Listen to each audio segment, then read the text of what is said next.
Hi, Tom here. Welcome to today's video. Cancer. The last few weeks helped you stabilize emotionally. You learned where your limits were. You stopped overextending. You allowed your heart to feel safe instead of constantly alert. You grounded your emotions. This week is different.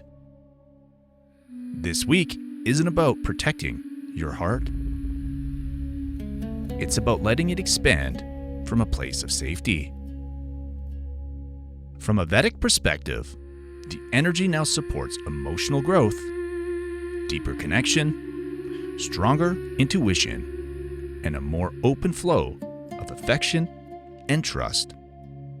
But this expansion doesn't feel overwhelming. It feels secure. And that changes everything. You may notice that your emotional world feels warmer this week.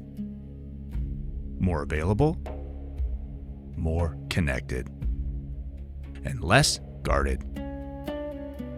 Not because you've dropped your boundaries, but because your boundaries are strong enough that you don't need to think about them constantly. That's expansion from stability. Cancer. Your strength has always been devotion. You care deeply. You nourish instinctively. You protect what you love with your whole being. But this week teaches you something very powerful. Love grows best when it doesn't feel defensive. When safety exists, intimacy deepens naturally. You may feel more open in conversations this week. More willing to share, more willing to receive. And this time, it doesn't feel risky. It feels aligned. That's emotional maturity showing up as expansion. So, here's the deeper lesson for you this week. You don't need to brace for emotional loss every time you open your heart. What's meant to stay, stays. And what grows from security lasts longer than what grows from urgency. There may be opportunities for emotional progression this week. A relationship deepening. A conversation clearing the air. A reconnection that feels calmer than before. This is not random. It's the result of you stabilizing internally first. You may also notice that your intuition feels stronger this week. Cleaner signals. Less anxiety mixed in. More quiet knowing. When your emotional waters are calm, your insights become clearer. This week supports home, family, and close connections. Strengthening bonds. Creating comfort. Expanding your sense of belonging. But unlike past cycles, you're not overgiving. You're expanding without losing yourself. There may be a moment where vulnerability feels slightly uncomfortable this week. Old fear whispering, "What if I get hurt?" Pause. You're not operating from old patterns anymore. You're operating from grounded self-awareness. That changes the whole outcome.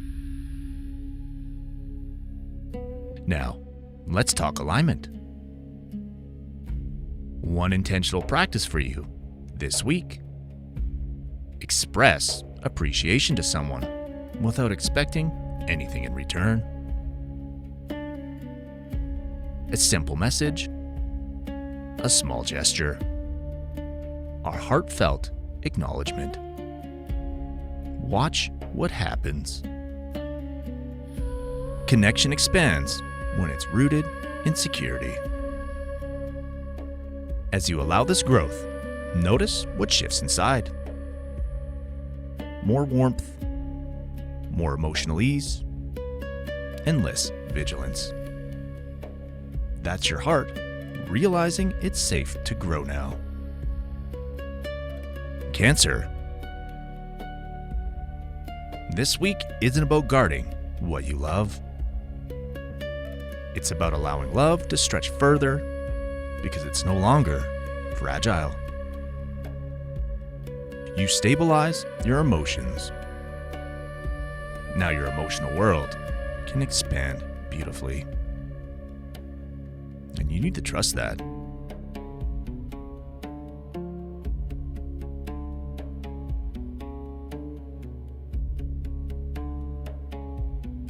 There's something important you should know. These horoscopes are based on Vedic astrology, also known as sidereal astrology. That means we're using the actual positions of the stars in the sky, not the tropical system used in most Western astrology. Because of that, your sun signs here may be different than what you're used to. And that's okay. In Vedic astrology, we don't start with the sun sign. We start with the moon sign, because the moon represents your mind, emotions, and how life is experienced day to day. First, always watch this for your Vedic moon sign. That's where this horoscope will feel the most accurate and personal. Next, I recommend watching for your rising sign, also called your ascendant or lagna. Your rising sign shows how these energies show up in your physical life, your body, your environment, and the situations unfolding around you. Then, you can also watch for your sun sign, which adds insight into your identity, confidence, and sense of purpose during this time. And if love, relationships, creativity, or money are major themes for you right now, I also recommend checking your Venus sign, called Shukra in Vedic astrology, for an extra layer of clarity. For weeks where things feel intense, faded, or life-shifting, it can also be helpful to look at your lunar nodes, Rahu and Ketu. These show where growth is pulling you forward and where old patterns are asking to be released. To find your correct placements, make sure you're using a Vedic or sidereal natal chart, not a tropical one. Once you know your moon, rising, sun, and Venus signs, and optionally Rahu and Ketu, you'll get a much deeper and more complete understanding of what's unfolding. If this message resonated with you, please like the video. It truly helps support this channel and allows these messages to reach the people who actually need them. And if you're enjoying these weekly Vedic horoscopes, consider subscribing so you don't miss future messages for your signs. You are not one sign. You are a system of energies, learning how to work together. Take care and be calm.